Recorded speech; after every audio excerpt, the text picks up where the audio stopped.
Good morning, Hope family, and thank you for joining me this morning as we continue in our daily devotion as a church, specifically this week as we lead up to Easter weekend. This morning we're going to be looking at Mark chapter 10, verse 45, and it reads, "For even the Son of Man did not come to be served, but to serve and to give his life as a ransom for many." As we begin, I'll just give a little bit of a context of the story that I hear at the beginning of the story. James and John the sons of Zebedee come to Jesus and they request high places. As they do that and request high places, they ask Jesus, the story the disciples, the rest of the disciples get hold of the story and they are upset of the request. But Jesus comes and then teaches them about what it means to be his follower, especially in light of is to be leaders of his people. And then at the end of the story, he ends with our passage that he says, "For even the Son of Man did not come to be served, but to serve and to give his life as a ransom for many." The saying, that title that Jesus refers to himself, there says the Son of Man, his messianic title, that even the King of God's kingdom, the King of the universe, that when he came, that he did not come so that people will be saved, which will be what you expect of kings, that kings are there to be saved, if you have seen our society. But yet saying he is not that kind of a king, that he was a king that came, and when he came, he did not ask people to serve him, but he came to save people.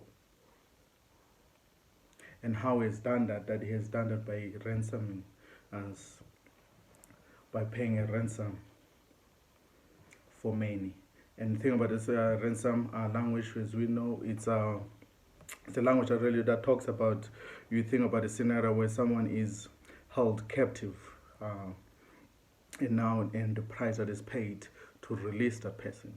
So how Jesus has saved us, that he has saved us by giving his own life so that we may be released from our bondage. And Easter there's no time, but on Easter as we focus so much about Jesus' death. And Jesus did it so that many who come and believe to him, that will be set free. That's what Jesus says, and that he came to do that, to ransom many. If you notice there, and I was thinking about this, saying that if you even consider Jesus, who the Bible says Jesus is, who Jesus says he is, you think of passages like in John chapter 1, it talks about Jesus being the one who was from the beginning, the one who made all things, and nothing that is made that was made apart from him. You think of a passage in Colossians 1 when Jesus talks about that he is the image of Paul talks about Jesus as he's the image of the invisible God, the one through whom all things were created, the visible and the invisible, all authorities were created by him and through him and for him. And that very one here in this passage is saying that the one who created everything, the one who's the Lord of the universe, the one who's God's king, that when he came, he did not come to be saved, but to save us. And he has saved us by giving his life for many or for all who believe. That is quite a big task. That is also something that is, we read about, saying that it is incredible, because if you think about me when saying being a king, as I said, not so being a king, you don't associate with you serving. And Jesus serving us in this way, that he gives up his life, he dies. And we know what kind of death that is, that he didn't take a pill and die in his sleep. That Jesus, the one who was put up there, humiliated on the cross, suffered on the cross, so that you and I who believe in him may be set free. So that's how much of service, how much he has saved us. But if you notice, this verse began with the word for. And it tells us saying that what is saying about who he is and his work of saving us by giving up his life. That the for, that there was something, obviously there's verse 45, which is 45 is a reason for verse 44. And verse 44 and verses before, Jesus has been calling the disciples, those who follow him, that saying that you want to be a leader of God's people, this is how you're going to be. You're going to be a servant of all. So to be his Jesus follower means to serve everyone.